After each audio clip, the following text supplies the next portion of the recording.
There's a big fight coming up, Danny Green. Do you want to spread your thoughts on that? Yeah, I've lost touch a little bit with the Australian boxing, but I'm pretty sure he's fighting BJ Flores, which is it's a really good fight. And look, Danny Green is an intense guy. He's got a beautiful jab.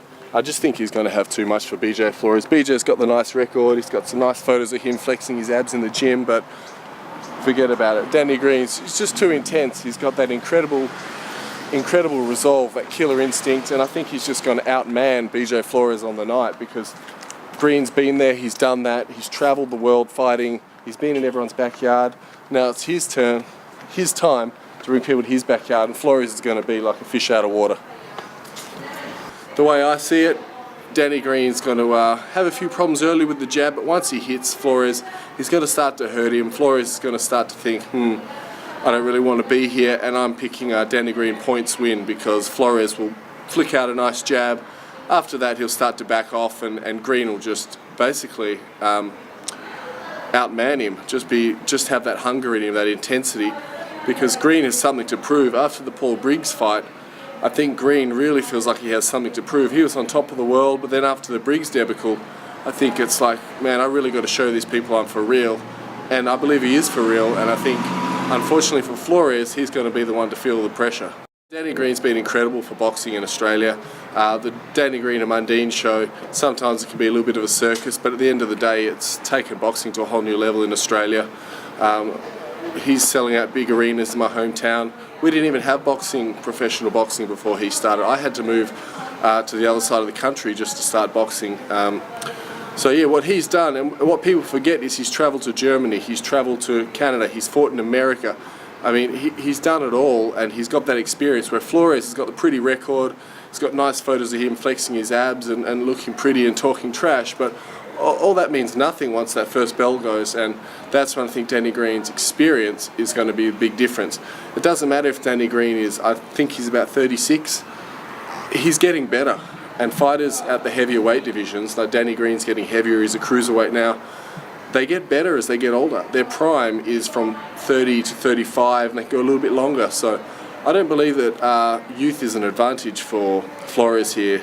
He doesn't have the experience. Green's just looking stronger than ever. You can't blame him that the guy's got knocked out early in his last couple of fights.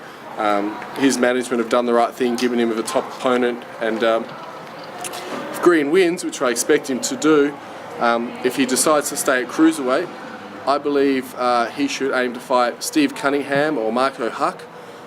They're considered the top cruiserweights in the world, and I believe Green has a very, very good chance of beating them both.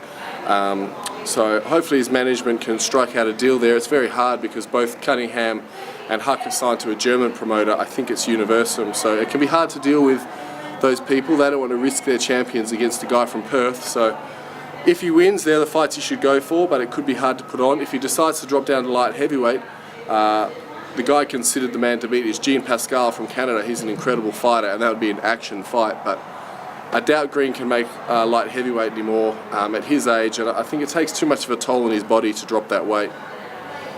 So tell us a bit about yourself, Mark. You're over here training at the Powerhouse Gym and World Crown Sports. Yeah, I'm here at the Powerhouse Gym in Oxnard, California.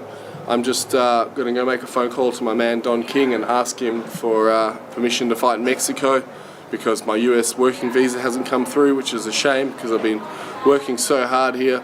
I've just finished a running session and I hate running, but I'm willing to do it if it makes me a better fighter.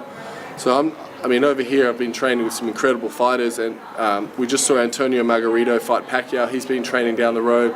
Next week Sergio Martinez is fighting Paul Williams. I've been training with him. So it's been an incredible experience, and since I've been training here I've taken my boxing to a new level. So November 26th in Mexico, then hopefully twice in December, hopefully get 3 fights in by the end of the year, knock some people out, and then come back bigger and better next year because I'm gunning for Valuev. I want the giant. Don King knows that I've got to earn that fight. I can't just put my hand up and it'll happen. I've got to work hard, earn it, and just keep watching, because I'm either going to be the champion or I'm going to go down swinging. There'll be no regrets, no stone left unturned in my quest to beat Valuev. Good luck, Mark. Thank you.